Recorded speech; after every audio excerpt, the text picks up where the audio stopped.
ఆకలి అవుతుంటది. బయట నిన్న కాల వచ్చింది కదా మా కుక్క, అది దానికి రాయి సంగటి చికెన్ పెట్టిన ఎంత మంచిగా తిన్నది తెలుసా. దీనికి తిననీకే చూడు మంచిగా రాయి సంగటి పాలు కలిపినా కూడా ఇక ఎట్లా ఇస్తుంది, గట్టిగా పట్టుకొని తినిపించాలి. అమ్మ తింటది, మా అమ్మాయి తింటది. అన్నొచ్చేదా రాకేరా చిటి తినదంట. కట్ట తీసుకునిరా కొడదాం. మమ్మీ చూడ ఎట్లా తినిపిస్తుంది దానికి. పోసుకుంటాయా జిన్ బ్యాండ్, జిన్ బ్యాండ్ ఎవరు నచ్చేమనుకుంటారు? మీ పిల్ల ఇట్లా తింటే ఎట్లా అన్నారా?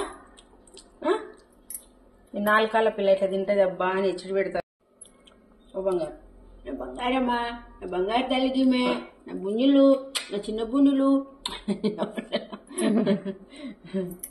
బంగారు తల్లి అయితే ఆమె తినొచ్చు కదా, ఒకటి తినిపించాలా? ఆమె నైస్ గర్ల్ తెలుసా, చిన్న లేడీ, 4 కాళ్ళ లేడీ. ఆమె తినదా, నైస్ గర్ల్, అందగా తెమ్మమ్మ. చింతల్లి, నా చిందల్లమ్మా, నా చిందల్లిగిమే, నా చిందల్లే. ఒక ముద్దుంది రాజా. వేడి వేడి నీళ్ళు పెట్టి స్నానం పోసి అమ్మకు బొట్టు పెడతా. సరేనా మమ్మీ? మమ్మీ 4 కాళ్ళ మమ్మీ.